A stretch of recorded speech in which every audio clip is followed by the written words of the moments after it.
Amós capítulos 1 al 3.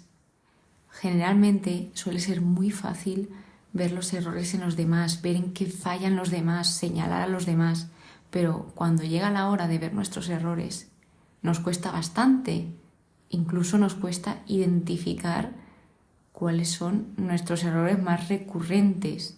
No nos damos cuenta, pero al error más simple que posiblemente cometa la persona que haya a nuestro lado, de eso sí que nos damos cuenta. ¿Por qué os cuento esto? Lo que sucedía en Amós es que no solamente el juicio iba a venir contra las naciones paganas, sino que también iba a venir contra el pueblo de Dios, y con mucha más razón, porque ellos tenían muchas más responsabilidades que las naciones de alrededor. A ellos se les habían otorgado una serie de privilegios, eran el pueblo elegido, y aún así estaban rechazando todas y cada una de las bendiciones que se les daba.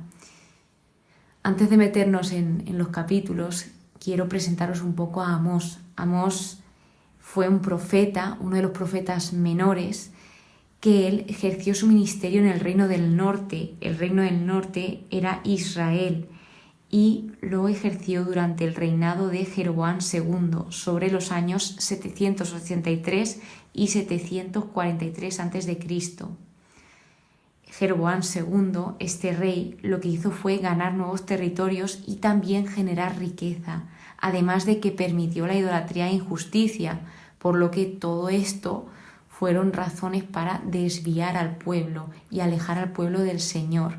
Como no, todo esto trajo consecuencias. Entonces, en lo que se centra Amós es, aparte de transmitir ese mensaje de Dios hacia el pueblo de Israel, hacia el pueblo del Señor, lo que se centra es en denunciar la corrupción y proclamar la justicia de Yahvé. Él está denunciando la opresión que se ejerce contra algunas personas, sobre cómo los ricos se están aprovechando de los pobres, cómo los están vendiendo como esclavos y encima les estaban negando la representación legal.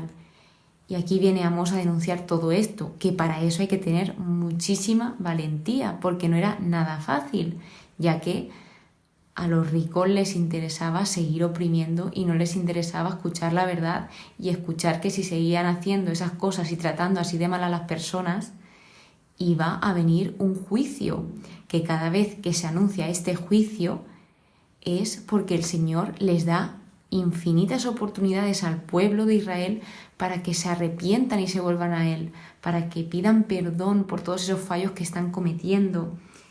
Entonces, algo que sabemos de Amós es que él era un pastor, él era un hombre sencillo. Según los estudios, parece ser que esto nos lo dice porque él no tenía, como otros profetas o sacerdotes que habían hablado en nombre de Dios, él no tenía ningún conocimiento teológico. Entonces vemos cómo el Señor usa a cada persona. No hace falta que tengan el mejor conocimiento ni que se sepan la Biblia de principio a fin de memoria, sino que Él usa a personas para su propósito. Hay una frase que me encanta, que es que Dios no elige a personas capacitadas, sino que Dios capacita a las personas que elige. No hace falta ser perfecto para que el Señor te elija. Os hablaba de la responsabilidad del pueblo de Israel por ser el pueblo elegido de Dios. Sin embargo, el nombre de Amós significa el que lleva la carga, o también portador, carga, sinónimos.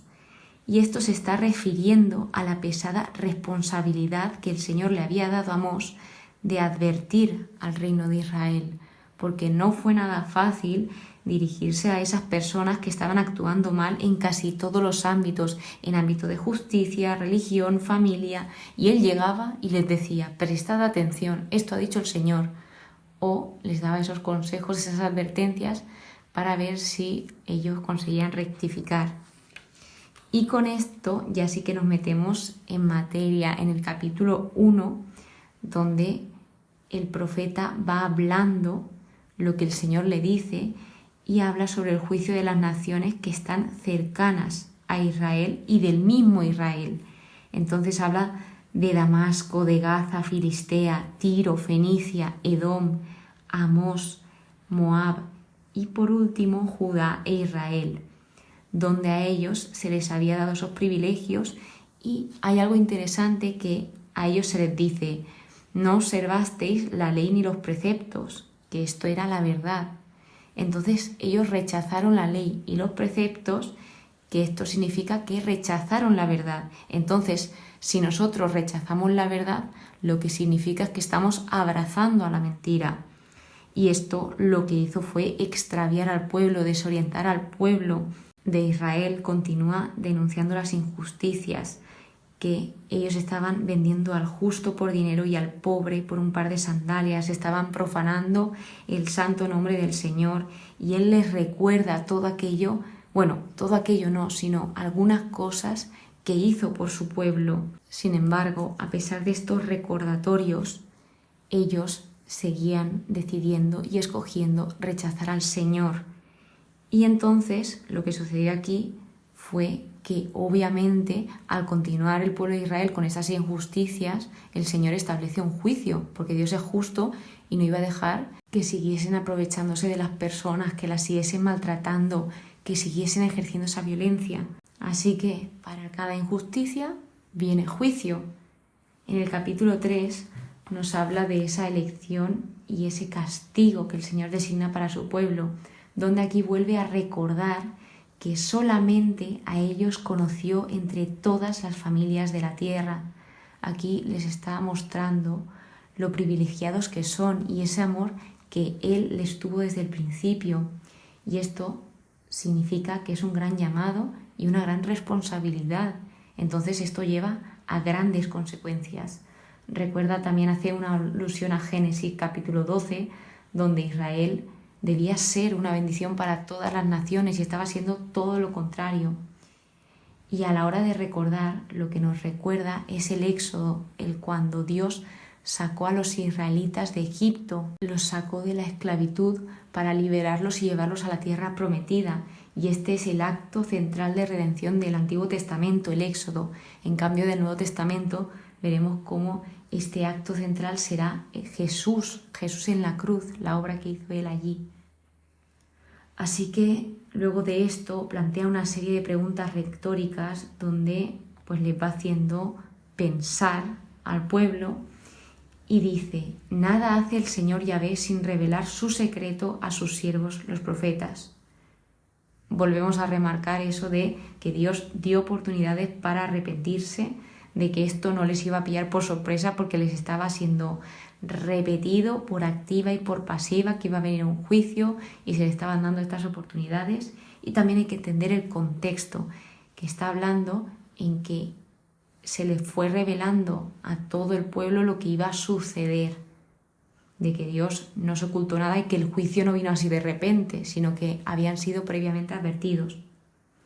Ruge el león, ¿quién no temerá? Habla el Señor Yahvé, ¿quién no profetizará?